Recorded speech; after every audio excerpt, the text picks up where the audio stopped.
जी अस्सलाम वालेकुम ऑनलाइन वाले हज़रात, आप लोग को आवाज़ आ रही है? अस्सलाम वालेकुम एवरीवन।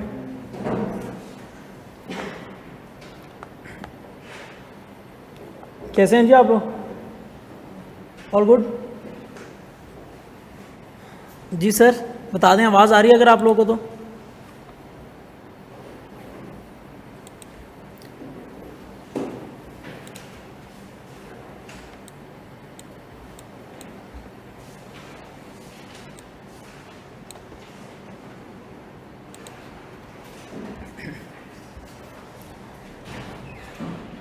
सर लास्ट क्लास में हमने क्या पढ़ा था? किसी को अगर कुछ याद हो? ठीक है। बिजनेसेस किस तरह के होते हैं जी? दो तरह के? दो तरह के? तीन तरह के? दो तरह के? तीन तरह के बिजनेस होते हैं। सर बता दें सर कौन कौन से तीन तरह के बिजनेस होते हैं, आप बताएं जी। जी सर देख के बता दें, कोई मसला नहीं है, देख के बता दें। हाँ जी। बिजनेसेस किस तरह के होते हैं? कारोबार किस तरीके से किया जाता है? कारोबार आप बताएंगे, आप ही बताएंगे, जिसने सवाल किया वही बताएगा जी। ये बाद में आने वाले ऑनलाइन वाले हजरात, इनको आवाज़ आ रही है? सर एक होता है नॉर्मल ट्रेडिंग बिजनेस, ऐसा है। एक होता है हमारे पास मैन्युफैक्चरिंग बिजनेस, ऐसा है। और एक होता है हमारे पास सर्विस बिजनेस। भाई सर्विस बिजनेस का क्या काम है? वो सर्विसेज प्रोवाइड करता है। और हमारे पास मैन्युफैक्चरिंग बिजनेस का क्या काम है? वो गुड्स को मैन्युफैक्चर करेगा। और ट्रेडिंग का क्या काम है? परचेज और सेल।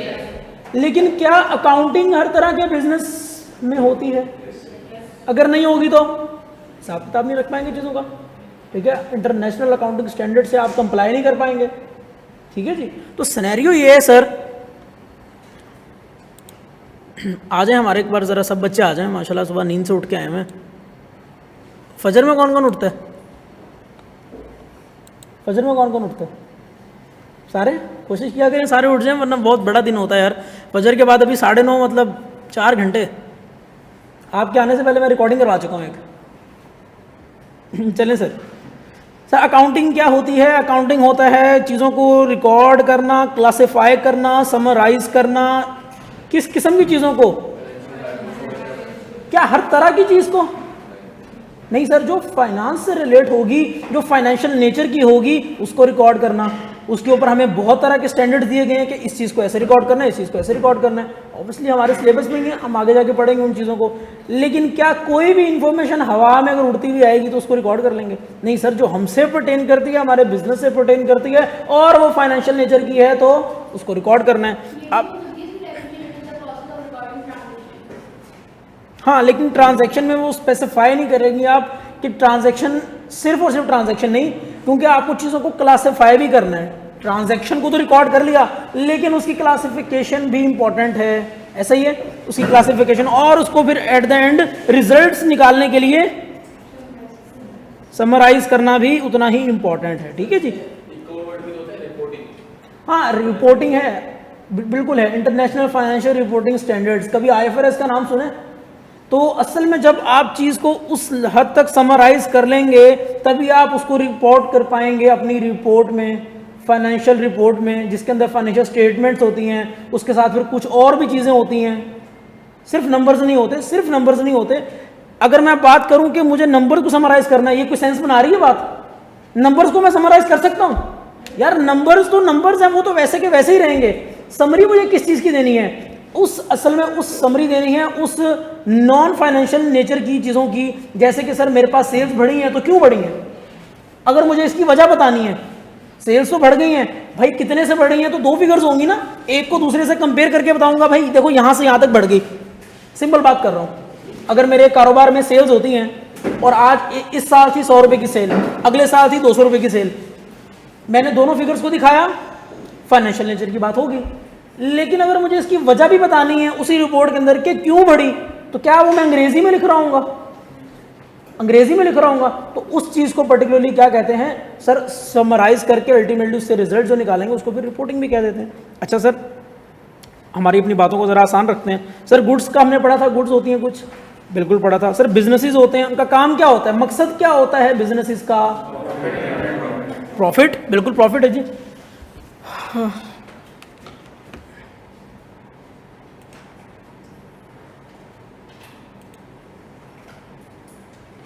ठीक है बेटा, ठीक है,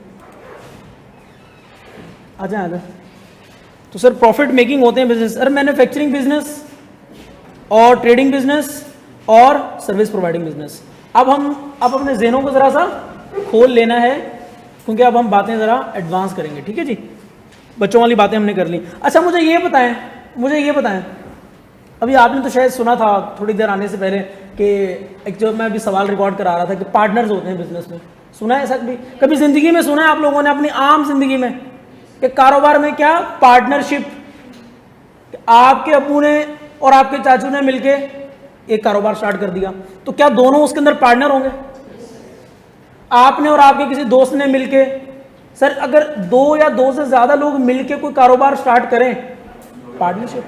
लेकिन अगर आप अकेले स्टार्ट करें, सोल ट्रेडर या सोल प्रोप्राइटर, ऐसा मतलब एक बंदा है उसकी अपनी दुकान है, आम बात कर रहा हूं, बिल्कुल आप अपनी आम जिंदगी में देखते हैं, एक बंदा है उसकी अपनी दुकान है सर, वो सुबह 8 बजे आता है, उसका शटर उठाता है, सारा दिन चीजें खरीदता है, बेचता है, और वो रात को उसका शटर गिरा के चला जाता है, खत्म। जो उस बिजनेस से कमाया वो उसकी अपनी जेब में जाता है, जितना भी खर्चा है वो अपनी ही जेब से करता है।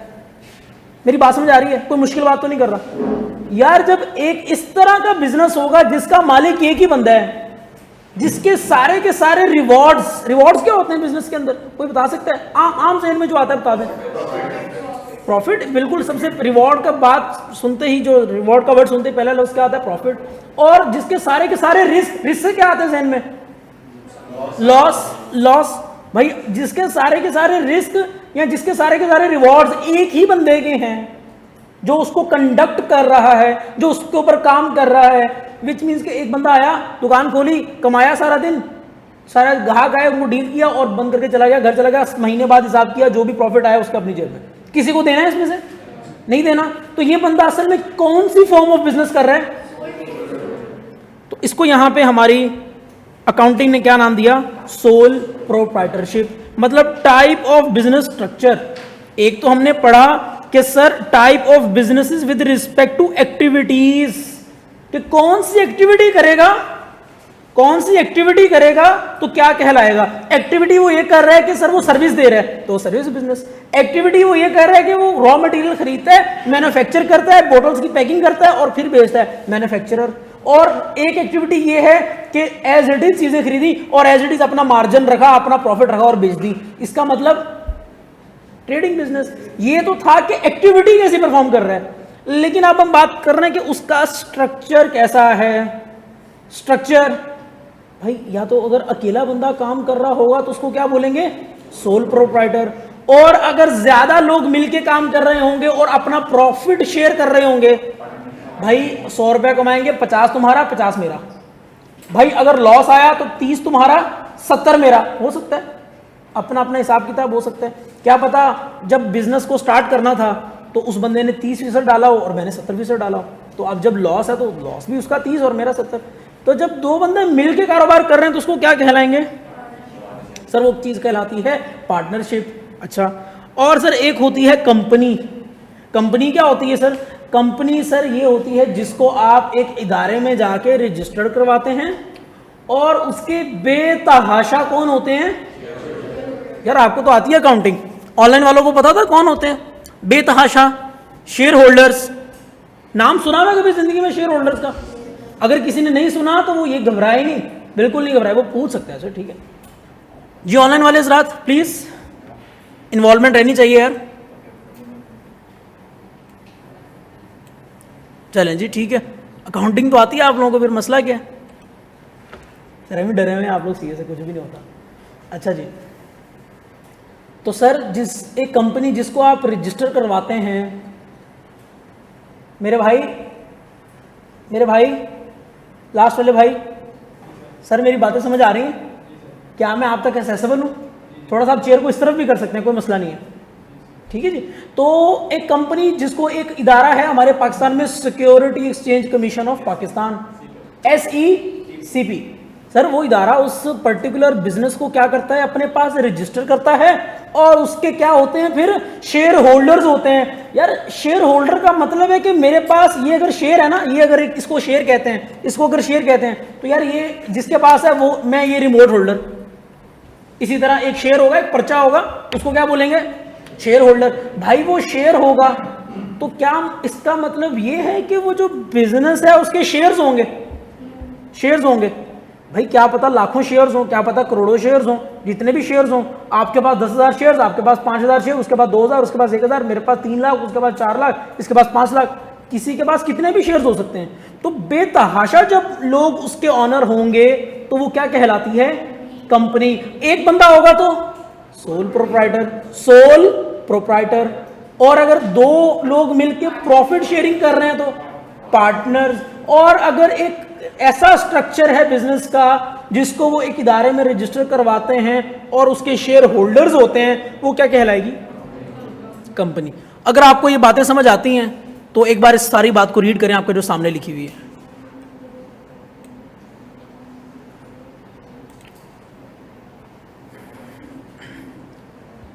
जिस वर्ड की समझ ना आया उसको पढ़ के घबराना नहीं है, मैं ऑब्वियसली एक्सप्लेन करूंगा।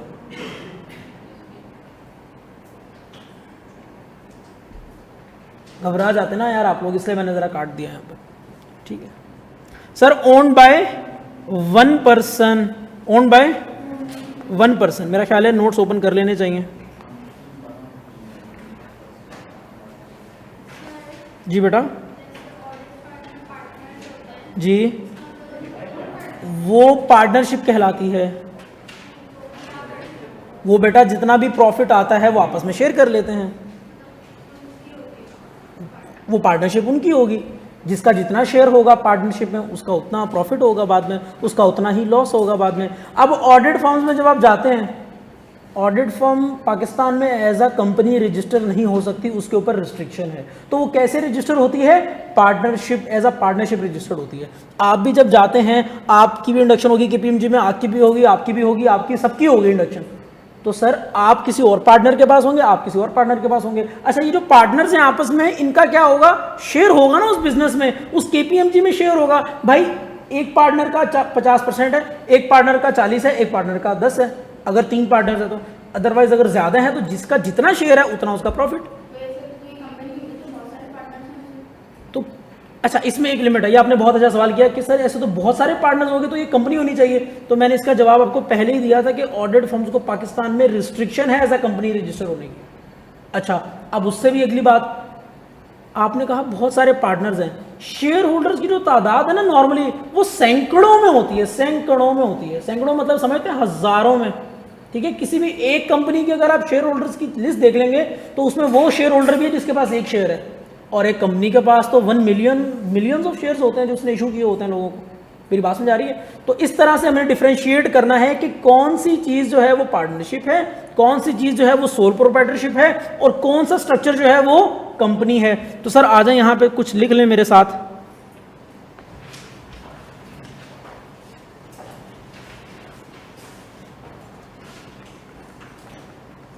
Types of business structures. Sir एक हमारे पास सबसे पहला क्या कहलाता है,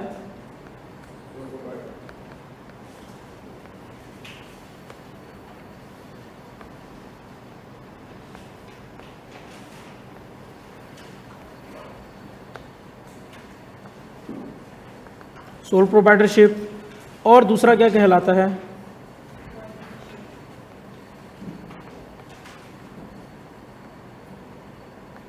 पार्टनरशिप, और तीसरा क्या कहलाता है, कंपनी। यार इसमें नंबर ऑफ ऑनर्स कितने होंगे सोल प्रोप्राइटरशिप में?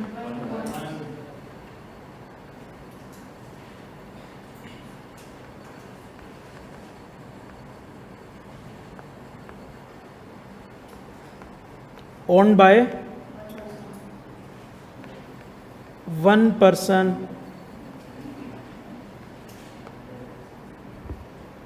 ठीक है सर, क्या यहाँ पे लिखा हुआ है owned by one person who take all the profit and, क्या ये लॉस नजर आ रहा है? क्या ये वर्ड आपको लॉस नजर आ रहा है? क्या ये risk is equal to loss? ठीक है, ठीक है, ठीक है, ठीक है जी। सर जैसे कि अ स्मॉल ग्रोसरी शॉप, आपके घर के आसपास दुकानें होंगी ग्रोसरी की, तो वो बंदा, उसका घर भी साथ ही होता है, ऊपर घर होता है उसका, नीचे दुकान होती है उसकी, तो समझ रहे हैं मेरे बात को? अच्छा सर, सर ओन्ड बाय 2 और more people sharing profit and risk, मतलब 2 और मोर अगर पर्सन होंगे तो वो यहाँ पे फॉल करता है। यस यस यस, ये किसने बताया? किसने बताया? क्या बात की आपने, ये चीज़ आप, अच्छा वैसे उसने उन्होंने बात कर दी, पार्टनर ज़्यादा से ज़्यादा 20 हो सकते हैं, ऑब्वियसली पार्टनरशिप फर्म में एक रिस्ट्रिक्शन है, ये चीज़ आप पढ़ते आगे बी लॉ में जाके, जब आप जाते आगे तो बी लॉ में ये बात लिखी हुई है, पार्टनरशिप एक्ट के अंदर लिखी हुई है ये बात, ठीक है जी, 1869 का कोई एक्ट है पार्टनरशिप एक्ट। अब आपने जो बात की ना सर, बहुत ज़्यादा अगर हो जाए उसमें भी फिर ना कैटेगरीज हैं, लेकिन मैं उसके ऊपर बात नहीं करना चाह रहा था कि ज़्यादा एडवांस हो जाती, कुछ बच्चों को शायद ना समझा, आपसे तो मैं पूछ लूँगा, ऑनलाइन वालों से मैं उनकी फीलिंग्स कैसे पूछूंगा? वो कहेंगे सर आते ही जो है ना दूसरी तीसरी क्लास में इतनी बड़ी बड़ी बातें करने लग गए। तो मैक्सिमम नंबर ऑफ पार्टनर्स 20 होते हैं एक पार्टनरशिप फर्म में। अच्छा सर, अगर 20 से ज़्यादा हो जाए तो वो कंपनी कहलाती है, क्योंकि कंपनी कहलाएगी। अच्छा फिर जब तक वो 50 तक नहीं आ जाती ना, तो वो एक स्मॉल कंपनी कहलाती है, 50 तक, 20 से ऊपर चलेगी और 50 से नीचे, और अगर 50 से ऊपर चलेगी तो जैसे नॉर्मल कंपनीज होती हैं, बड़ी बड़ी लिस्टेड कंपनीज और ये सारी, ठीक है, तो ये कैटेगरी है। लेकिन अगर किसी को बात समझ नहीं आई तो उसके समझने की जरूरत ऐसा नहीं है, क्योंकि आपके सिलेबस में ये चीज़ नहीं है। वो तो भाई ने बात कर दी इसलिए हमने बात यहाँ से, बेटा मैंने काउंट नहीं किया, आज काउंट करके आऊँगा इंशाल्लाह, अभी जाऊँगा ना फर्म में तो इंशाल्लाह काउंट करके आऊँगा। तो सर 2 और मोर पर्सन्स, ठीक है जी। और सर अब आते हैं किसके ऊपर? कंपनी के ऊपर। अब मेरी एक बात जरा गौर से सुनिएगा मेरे भाई, आप हैं जैसे, आपके वालिद साहब हैं जैसे, कानून ये है कि अगर आपके वालिद साहब जो है, अगर वो कोई चीज पे नहीं कर पाए तो वो किसकी जिम्मेदारी है फिर पे करना?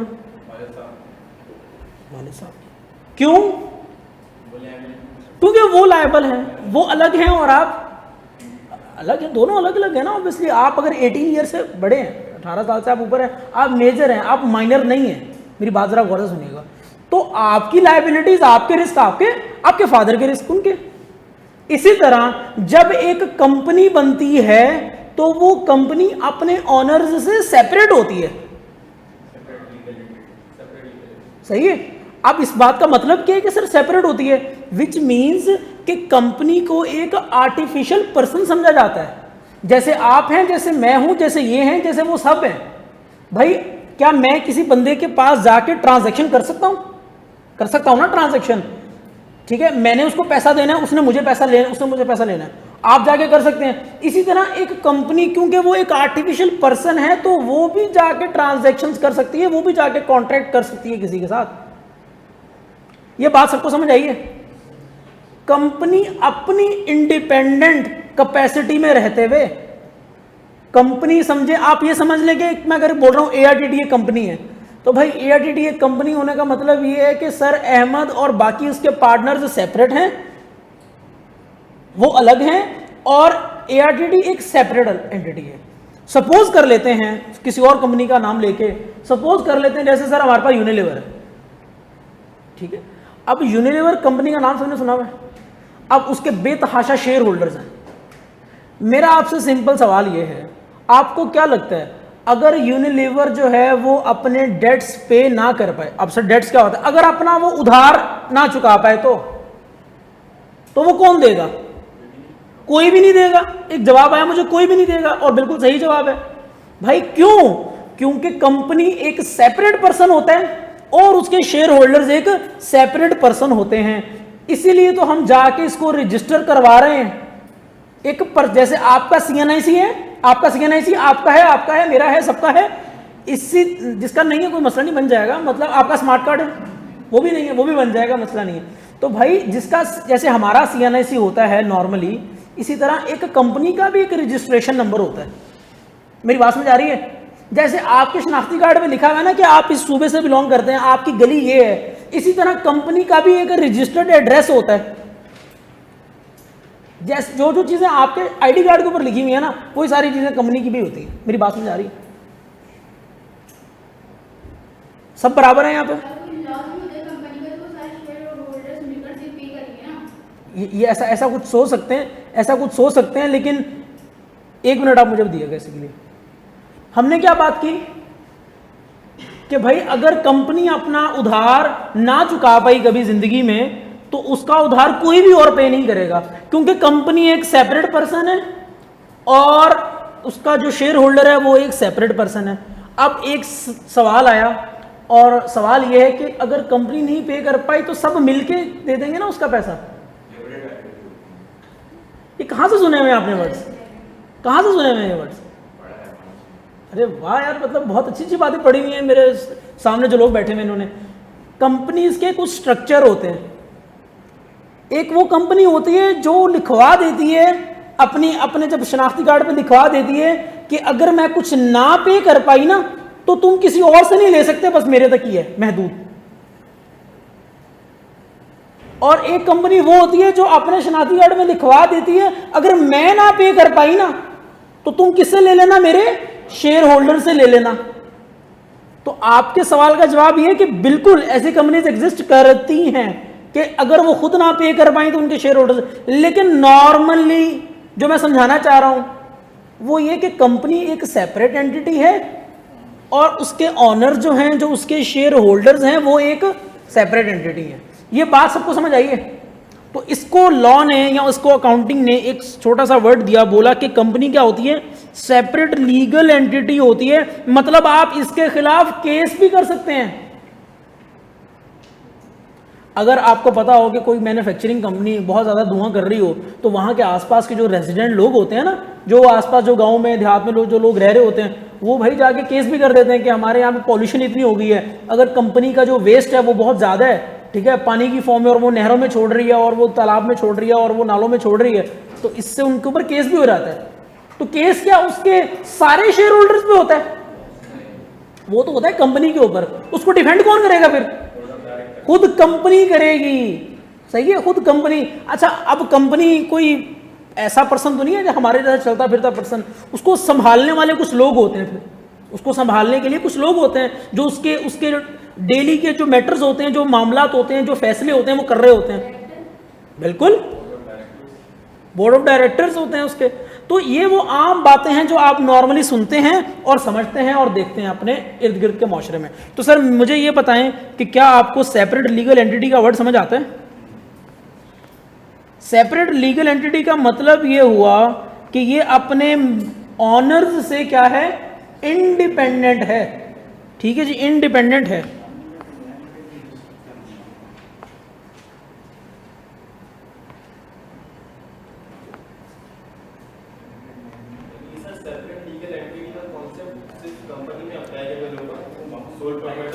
नो नो नो, ये वो खुद लायबल होता है भाई। ये सेपरेट लीगल एंटिटी का कॉन्सेप्ट सिर्फ यहां कंपनी के केस में क्यों आया? ये ऊपर उसने क्यों नहीं लिखा था भाई? यहां तो सोल प्रोप्राइटर है। जितना अगर आपने आगे केस करना होगा किराने की दुकान पे तो आप जाके उसका ऑनर पे कर रहे होंगे, ठीक है, क्योंकि वो एक ही बंदा है। या पार्टनर्स पे कर रहे होंगे तो जिस पार्टनर ने मसला किया होगा उसके खिलाफ कर रहे होंगे। सर प्लीज, हम ये चीज क्लास में अफोर्ड नहीं कर सकते। शोर करना, बात करना हम क्लास में अफोर्ड नहीं कर सकते जब मैं बोल रहा हूँ, ठीक है? इस चीज का थोड़ा सा ख्याल रखना। तो मेरी बात समझ आई? मैंने भी क्या बोला आप बता सकते हैं? नहीं, इसके बाद क्या बोला मैंने? इसके बाद मैंने ये कहा है कि सेपरेट लीगल एंटिटी का कॉन्सेप्ट सिर्फ यहां पे इसलिए आया है क्योंकि अगर यहां पे हम वो बात करते तो एक ही बंदा था जो उसको चला रहा था, ठीक है। यहां तो मल्टीपल ऑनर्स हैं, कंपनी के केस में कितने मल्टीपल ऑनर्स हैं, इस वजह से सेपरेट लीगल एंटिटी बनाया गया और बोला गया कि जितने भी मामलात हैं इससे रिलेटेड ये खुद देखेगी।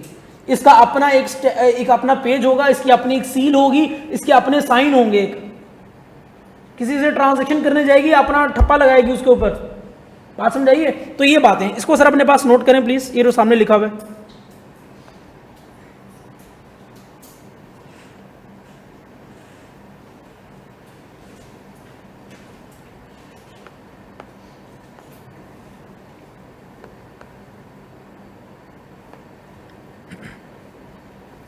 जी ऑनलाइन वाले हजरात सब साथ हैं?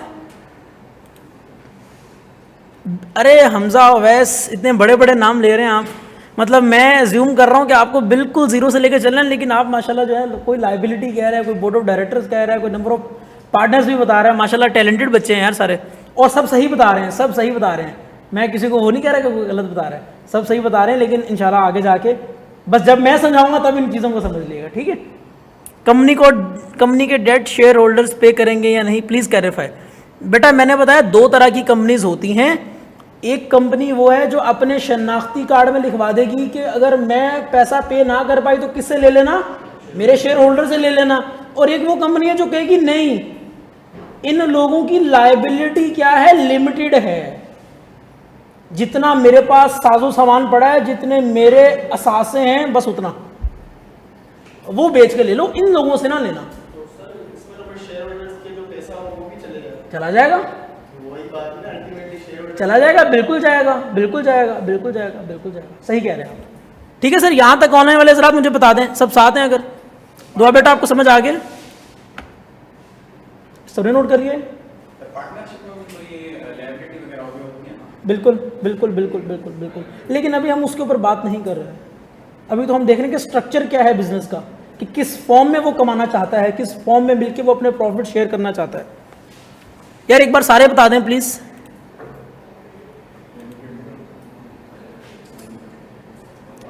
बेटा अरे भाई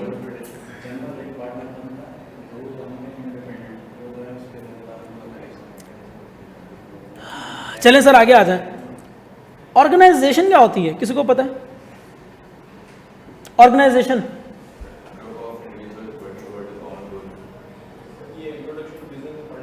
पढ़ लिया आप लोगों ने? सर अगर पढ़ लिया तो बस बता दें फिर। आईटी भी आप लोगों ने स्टार्ट कर रहे हैं, आप लोग पढ़ा हुआ है, आप लोगों ने बता दें क्या पढ़ा है ऑर्गेनाइजेशन। सर साथ में पढ़ाया होगा, सर साथ में बताया होगा, क्या बताया था ऑर्गेनाइजेशन क्या होती है? अ स्पेसिफिक गोल, ठीक है। वो क्या गोल हो सकता है कि हमें इस पर्टिकुलर ऑर्गेनाइजेशन को जो है इस साल की सबसे बड़ी या सबसे ज़्यादा प्रॉफिटेबल ऑर्गेनाइजेशन बनाना है, ये गोल हो सकता है।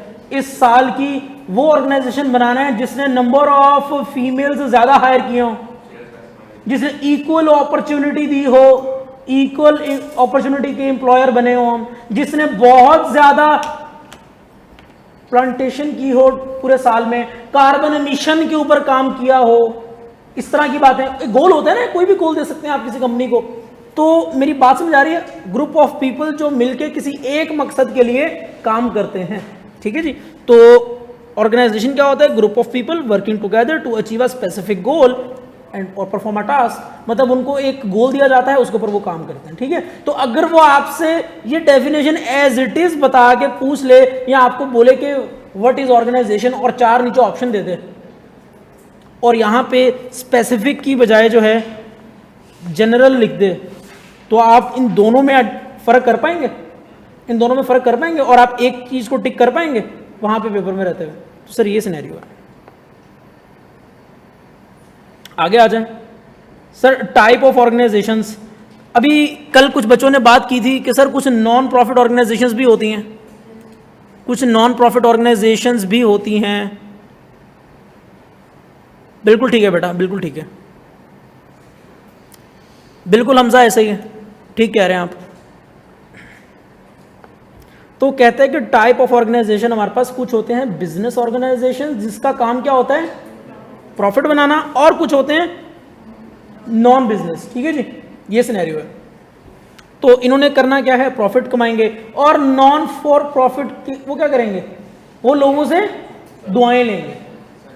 क्या आपने क्या बोला? आपने अच्छा, मुझे लगा कह रहे सदका खैरात लेंगे लोगों से। तो भाई प्रॉफिट वाला क्या करेगा? प्रॉफिट कमाएगा, विच मीन्स का 10 रुपए की अगर चीज़ खरीदी है, 10 रुपए की अगर बनाई है, तो 2 रुपए अपना प्रॉफिट रखेगा, 12 रुपए की बेच देगा। और भाई जो नॉन प्रॉफिट वाला है वो लोगों से फंड्स इकट्ठे करेगा और वो क्या कर देगा? उसका जेडीसी खोल देगा, सही है। वो उसका सर कोई ईदी खोल देगा, वो उसका कोई चीपा वाली सारी कैंपेन चला देगा और सारी चीज़ें कर देगा। तो मेरी बात समझ आ रही है? मतलब उसका मकसद प्रॉफिट कमाना नहीं है, अवाम की फलाहो बहबूद है। बात समझ आइए? तो सर वो कहता है कि टू हेल्प पीपल और serve a society without making profit. कोई मसला नहीं है। अगर ये एक रिमोट आपको 10 रुपए का पड़ गया है, अगर ये नॉन प्रॉफिट ऑर्गेनाइजेशन है तो ये 8 रुपए का भी बेच देगी लोगों को। भाई जरूरत है ना लोगों को इस चीज की, राशन की लोगों को जरूरत है ना, बेशक महंगा आ रहा है लेकिन आगे मुफ्त बांट रहे हैं, कोई मसला नहीं है। लेकिन उससे हमारा गोल क्या अचीव हो रहा है? To serve the society. लेकिन अगर कोई बिजनेस है तो वो 10 रुपए की चीज 5 रुपए में बेचेगा नहीं, वो हमेशा किस चीज पे फोकस करेगा? प्रॉफिट बनाने पे।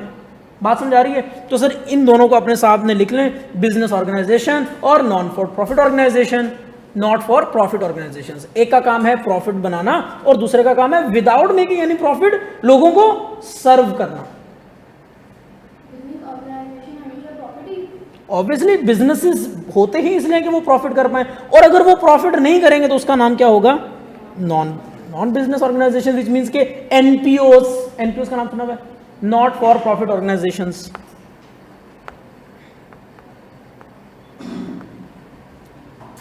जरूरी तो नहीं है फंड्स पे चले, कोई ऐसा बिजनेस हो जो प्रॉफिट जनरेट करे और वो डायरेक्ट कम्युनिटी को सर्व करने के लिए यूज करे, ऐसे भी तो हो सकता है।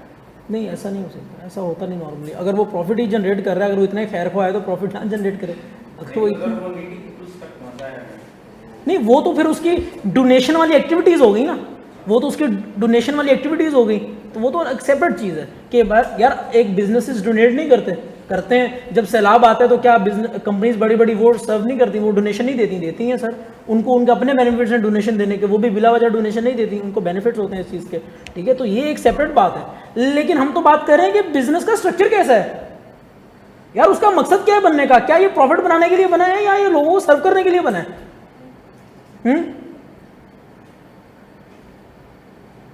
नाम क्या है आपका? अरशद। कहाँ से हैं अरशद? कराची के ही है ना? अच्छा फिर ठीक है। कराची से बाहर कौन कौन है? आपने बताया था शायद मुझे, कहाँ से थे आप? खैरपुर से। आप? हैदराबाद। और आप भाई? खैरपुर, पनवा के। हाँ आपने बताया था पनवा के। जी ऑनलाइन वाले हज़रात, घर बैठा कैसा लग रहा है बेटा? देखें वो सवाल आया सर, नॉन बिजनेस ऑर्गेनाइजेशंस को फिर क्या फ़ायदा? यार मैंने वही तो बताया कि वो फ़ायदे के लिए बनती ही नहीं है। वो किसके लिए बनती हैं? To serve the society. उन्होंने फ़ायदा देखना ही नहीं होता, वो इसलिए तो बनती हैं। मतलब आप 4-5 लोग मिले हैं, आपने मिलके सोचा यार हम आवाम के लिए क्या करते हैं, जब भी सैलाब आएगा ना तो हम एक काम करते हैं, अभी से फंड्स इकट्ठा करना शुरू करते हैं। जब कभी सैलाब आया करेगा, जब कोई नागानी आफत होगी, कभी कोविड आ गया, इस तरह की बात होगी, तो हम वो फंड्स आवाम के ऊपर लगाएंगे।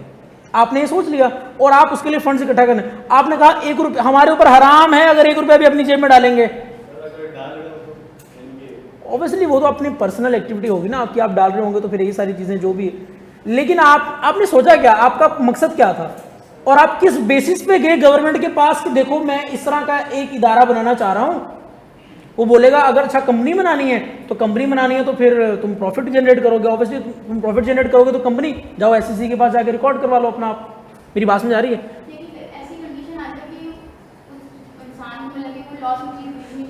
हाँ फिर तो कोई मसला नहीं। क्या बिजनेसेस लॉस नहीं करते? क्या बिजनेसेस लॉस नहीं करते? उसका मकसद प्रॉफिट बनाना है लेकिन लॉस हो सकता है। क्या इस बात का मतलब ये है? क्या मुझे ऑनलाइन वाले भी बताएंगे यार प्लीज, क्या मैंने कहा कि इसका मकसद है प्रॉफिट बनाना, तो क्या हमेशा प्रॉफिट बनेगा? यार क्या पता कोविड जैसे हालात आ जाएं, चीजों के रेट गिर जाएं या बढ़ जाएं, कुछ भी हो जाए और हमें सस्ती बेचनी पड़े चीजें। क्या पता सैलाब आ जाए और हमारा जहां पे गोदाम था उसमें जितना माल पड़ा था वो सारा खराब हो जाए और वो खराब माल सस्ते में बेचना पड़ जाए, तो क्या लॉस हो गया? तो भाई बना तो वो प्रॉफिट बनाने के लिए था, प्रॉफिट मेकिंग एंटिटी बनी थी, लेकिन लॉस हो जाए इसका मतलब ये कि वो प्रॉफिट एंटिटी नहीं है, इसका मतलब ये। तो लॉसेस हो जाते हैं कारोबार में, बिजनेसेस में लॉसेस हो जाते हैं। लॉस होने का हरगिज ये मतलब नहीं है कि वो एक प्रॉफिट मेकिंग ओरिएंटेड एंटिटी नहीं थी। बात समझ आइए जी ऑनलाइन वाले हज़रात?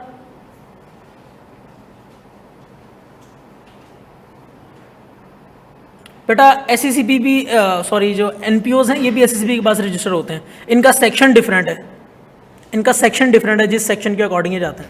ठीक है जी, कंपनीज एक्ट के मुख्तलिफ सेक्शन है ना, उसके हिसाब से जाके रजिस्टर होते हैं। अच्छा सर आगे आ जाएं, एग्जाम्पल्स आप लोगों ने देख ली हैं कि सर पार्क सुजुकी है अगर तो गाड़ियाँ बनाएगी बेचेगी प्रॉफिट कमाएगी, हायर अगर एसीज बना रहा है तो वो बेचेगा, कबाबजीज अगर आपको फास्ट फूड सेल कर रहा है तो वो ऑब्वियसली प्रॉफिट रख के बेचेगा। और अगर शौकत खानम की बात करें या अगर हम जेडीसी की बात करें, ईदी की बात करें, तो सर ये आपसे पैसे लेते हैं? नहीं लेते ना सर ऑब्वियसली। तो फिर ये क्या हो जाएंगे? नॉट फॉर प्रॉफिट ऑर्गेनाइजेशंस हो जाएंगी। हाँ अगर आपसे पैसे भी लेंगे तो इसका ये मतलब नहीं है कि प्रॉफिट बना रहे हैं, इसका मतलब है क्या पता आपको 10,000 की चीज़ 8,000 में दे रहे हैं, सब्सिडाइज करके दे रहे हो। बात समझ आ रही है? सब्सिडाइज करके। तो प्रॉफिट बनाना इनका मकसद नहीं होता। हाँ अगर आपसे पैसे ले रहे हैं तो उस पैसे को यूटिलाइज करेंगे किसी दूसरी एक्टिविटीज़ में। भाई स्टॉक भी तो लेके आना है, दोबारा लेके आना है, लोगों को सर्व भी तो करना है। वही चीज़ अगर आप बाहर से जाके खरीदेंगे 10,000 की मिलेगी, यहाँ से खरीद तो 8,000 की। क्यों? क्योंकि ये एक एनपीओ है और आपको सर्व करने का मकसद है इसका। मेरी बात समझ आ रही है? तो ये है। तो सर नॉट फॉर प्रॉफिट और प्रॉफिट ऑर्गेनाइजेशन समझ आ गई। ऑर्गेनाइजेशन क्या होती है समझ आ गई। सोल प्रोप्राइटर क्या होती है, कंपनी क्या होती है, पार्टनरशिप क्या होती है समझ आ गई। अच्छा और क्या समझ आया आप लोगों को भी इससे पहले कि सर हमारे पास ट्रेडिंग बिजनेस क्या होते हैं, मैन्युफैक्चरिंग बिजनेस क्या होते हैं और सर्विस बिजनेस क्या होते हैं, समझ आ गए। और इन सब के होती क्या है? इन सब की अकाउंटिंग होती है। तो सर अकाउंटिंग क्या होती है, कोई भाई आप बता दें मुझे प्लीज़। अकाउंटिंग होती है क्लासिफिकेशन करना, समराइज करना और उसे रिकॉर्ड करना। ठीक है भाई, ठीक है। Of good good good good good good. Sir अभी मुझे बताएं, मैंने आपको एक चीज़ छोटी सी बताई थी, सेपरेट लीगल एंटिटी। तो जो चीज़ पहले पढ़ी हुई है उसी को दोबारा से पढ़ लेते हैं एक बार ताकि आसानी हो। रिवीजन है, रिकैप है। Sir the company is treated as a legal person. क्या ये मैंने वर्ड यूज किया था लीगल पर्सन का? क्या मैं कंपनी के खिलाफ केस फाइल कर सकता हूं? इस कंपनी ने मेरे साथ गलत किया है तो क्या मैं इस कंपनी को सू कर सकता हूं? SUE स्यू वो कर सकता हूं ना, इसको केस कर सकता हूं इसके खिलाफ। तो सर वो कहता है कि सेपरेट लीगल पर्सन होता है लॉ के अंडर और separate from its honours. Sir इसके लिए एक बात लिख लें अपने पास, क्या? Separate from its. पेपर में ये चीजें पूछेगा जो मैं आपको लिखवा रहा हूं और जिसको याद होंगी तो वो लिख लेगा, टिक मार्क कर देगा। Sir separate from its honours मतलब अगर आप मेरे साथ ये नोट्स बना लेंगे तो आपको फिर शायद आखिरी दिन ये बहुत ज़्यादा काम आ जाए।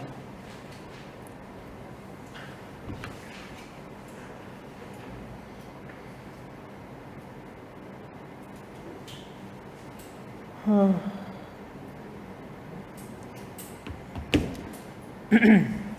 अच्छा जी,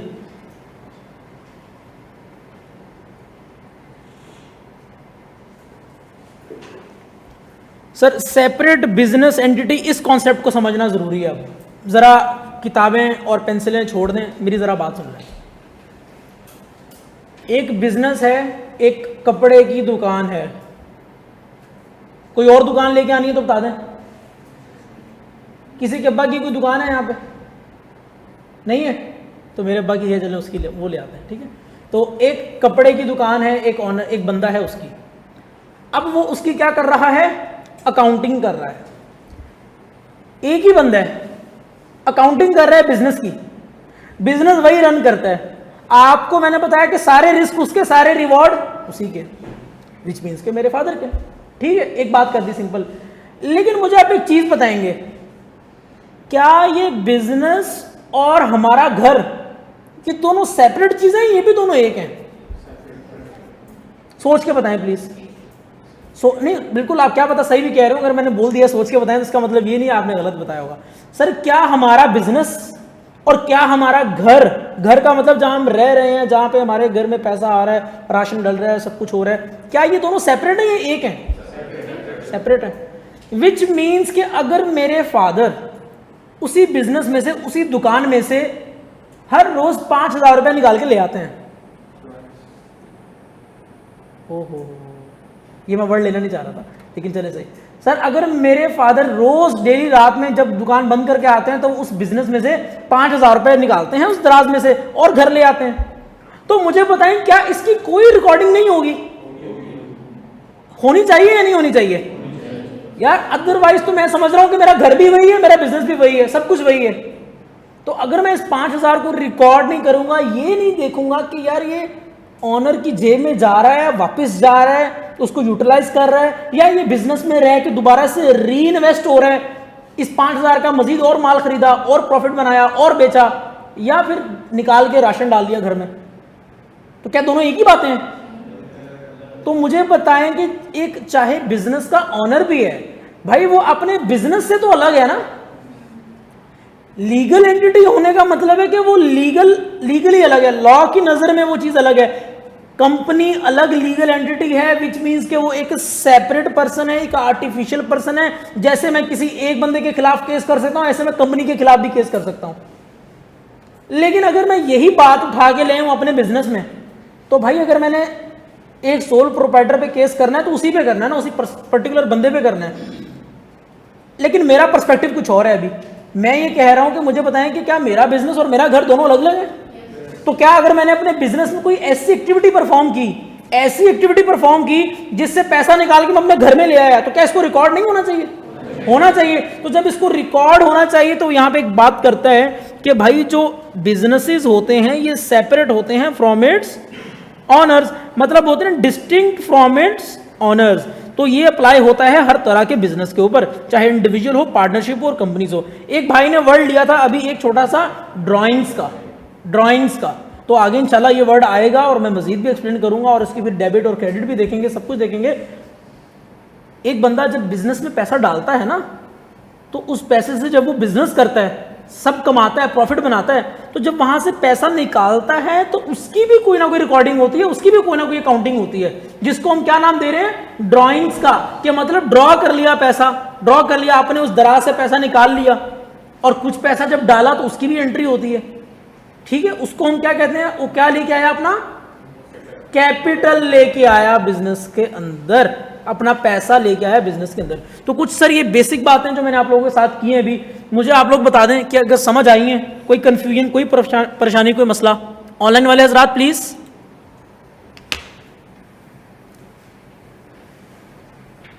सर प्लीज।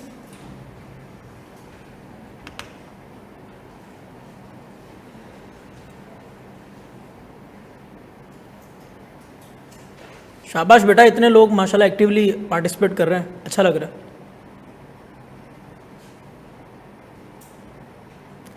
सर कैपिटल लेकर आया है, ये समझ नहीं आई। बेटा कोई बात नहीं, अगर ये बात समझ नहीं आई आपको तो इंशाल्लाह आगे हम जब जाएंगे तो आपको ये बातें समझ आ जाएंगी। जी जी, पीआरसी लेवल में वीकेंड्स वगैरह पढ़ना लाजमी है। कहाँ पे पढ़ना? पीआरसी लेवल वीकेंड या ऐसे ही पढ़ना लाजमी है। पढ़ना तो लाजमी है। नहीं यानी ऐसे हो गया बंदे को दिल नहीं चाह रहा, थोड़ा आउटपुट नहीं आया, लाजमी है पढ़ना। नहीं तो अगर दिल नहीं चाह रहा तो बेशक ना पढ़े। दिल नहीं चाह रहा तो फिर आप जोर जबरदस्ती नहीं करें ना अपने साथ, फिर आप थोड़ा सा पॉज ले लें, रुक जाएं, खेल कूद लें, जो चीज़ अच्छी लगती है वो कर लें। लेकिन वो मैक्सिमम कितनी करेंगे? सारी उम्र वही करते रहेंगे? तो ऐसा नहीं सर, मैक्सिमम अगर आपको सैटरडे को दिल नहीं चाह रहा तो आप वो कर लें, संडे है आपके पास, सैटरडे पढ़ लें, संडे है आपके पास। अब मैंने पूरा हफ्ता काम किया है, लेकिन कल का दिन मैंने मजाल है मैंने किसी चीज़ को हाथ लगाया हो, खाया है, पिया है, सोया हूँ, नमाज पढ़ी है, बस ये काम किया है। ठीक है, और हराम कर दिया अपने ऊपर काम करने को, लेकिन पूरा हफ्ता फिर मैंने काम भी किया। तो इसी तरह जो चीज़ आपको अच्छी लगती है वो आप करें। मुझे सोना अच्छा लगता है, मैं दबा के सोता हूँ। ठीक है, तो हर बंदे की अपनी अपनी वो लाइक्स और डिसलाइक्स होते हैं। सर अब मुझे बताएं, कुछ एमसीक्यूज कर लें? मेरा ख्याल है एमसीक्यूज कर लें, अदरवाइज हमारी असेसमेंट नहीं हो पाएगी। सर देखें, बस आपसे ये रिक्वायरमेंट है, आपसे रिक्वायर्ड ये है कि डेली का काम डेली कर लें, काफ़ी है। और जब जो चीज़ रिवाइज करने का बोला जाए तब वो चीज़ रिवाइज कर लें। और अकाउंटिंग ऐसा सब्जेक्ट है, इसमें चीज़ें बार बार रिवाइज होती रहती हैं। ठीक है, तो प्रैक्टिस तो हम साथ साथ करेंगे, ऑब्वियसली प्रैक्टिस करेंगे, डेली घर जाके 1 घंटा 1.5 घंटा हो जाएगा काम, मसला नहीं है। Sir what is business entity? ABCDEFG, कौन सा? जी ऑनलाइन वाले हज़रात यार, जी जितने भी बैठे हुए हैं सब अपना जवाब दे दें, ताकि उसके बाद सर एमसीक्यूज आपने रीड करना है और फिर क्या देना है, उसका जवाब देना है। यार एमसीक्यूज आपको मार्क करने की तो स्ट्रेटजी पता ही होगी कि अगर आता है तो जो आता है वो सही है, और अगर नहीं आता तो जो गलत है पहले उसको निकालो, पहले उसको निकालो, और अगर नहीं पता चल रहा तो बी या सी में से कोई एक सही होगा। ये पता है स्ट्रेटेजी?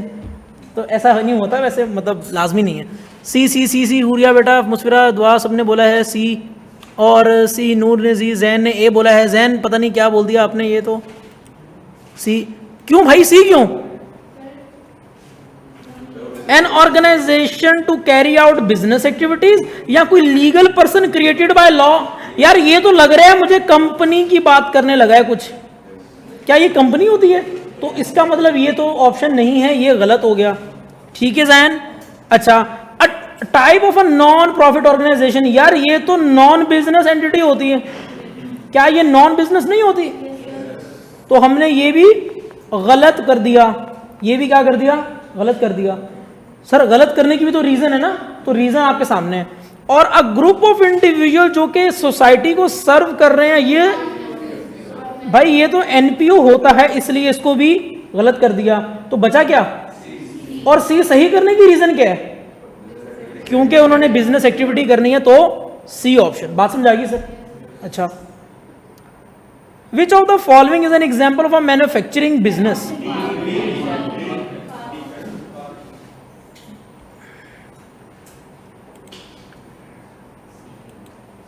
पाक fans B B B.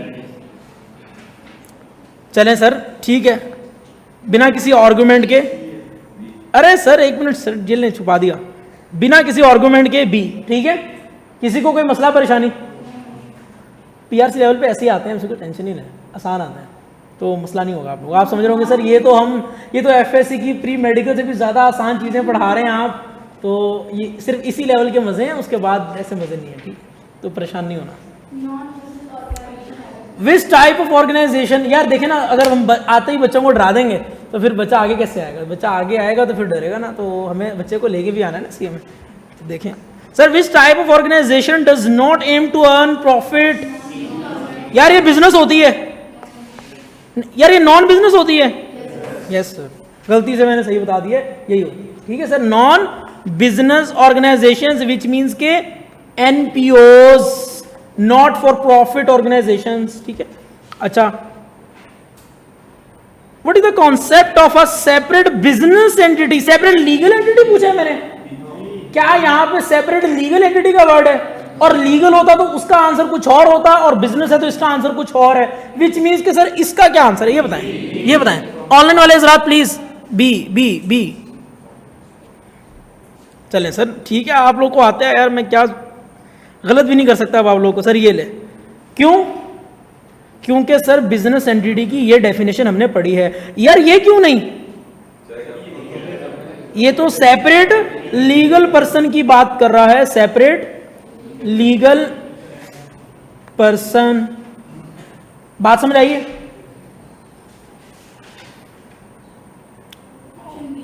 What does a trading business primarily do? यार वो चीजें बना के बेचता है, वो चीजें खरीद के बेचता है। बिजनेस जो होते हैं ट्रेडिंग वाले, वो क्या करते हैं? वो बाय करते हैं और सेल करते हैं गुड टू अ कस्टमर। लेकिन जो प्रोड्यूस करके सेल करते हैं वो सर ये होते हैं मैन्युफैक्चरर। ठीक है जी।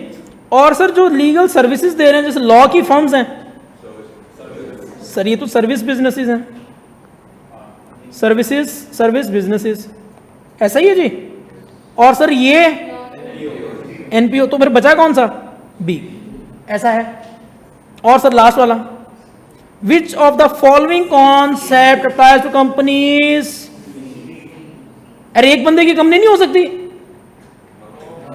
एक कंपनी की नहीं हो सकती,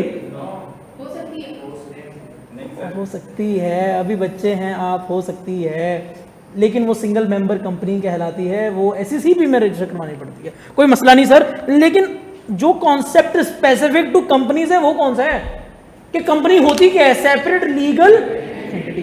तो भाई ये बात अगर किसी को समझ आ रही है तो मुझे बता दे, जिसको नहीं समझ आ रही वो भी बता दे। सर क्या ये ऐसा ही है? तो हमने कौन कौन से ऑप्शन सेलेक्ट किए? सी बी सी, फिर मुझे भूल जाएंगे सी, इसलिए मैं पहले तीनों को कंफर्म, सी बी सी, और उसके बाद B B and C, B B and C. यार बता दें ऑनलाइन वाले सब साथ हैं। अस्सलाम वालेकुम बिलाल, मेरी क्लास हो रही है, मैं उसके बाद बात करता हूँ। ओके चलें जी सर, मुझे बता दें सबको समझ आ गया तो मैं ज़रा देख लूँ नेक्स्ट टॉपिक। अरे सर अकाउंटिंग तो यहाँ से स्टार्ट हो रही है, ठीक है? तो मेरा ख्याल है कल के लिए ज़रा रेडी होके आए, ठीक है सर? एक क्या मौत का खेल होने वाला है, तो सर रेडी होके आना है प्लीज़। असल अकाउंटिंग, ठीक है सर? मेरी बात समझ आ गई है? मेरी बात समझ आ गई बेटा? तो इसका मतलब है आज की क्लास हम यहाँ पे ऑफ कर रहे हैं। तो thank you so much sir, Allah Hafiz. Sir MCQs दिखा दें, एमसीक्यूज देख लें बेटा, ये लें, ये ऑप्शंस हैं, यहाँ पे रोक लेगा सर। ये लें एमसीक्यूज, ये आपके सामने एमसीक्यूज फाइल में हैं बेटा, और आपके सामने ये एमसीक्यूज, ठीक है जी? चलें सर, थैंक यू बेटा, थैंक यू, अल्लाह हाफिज।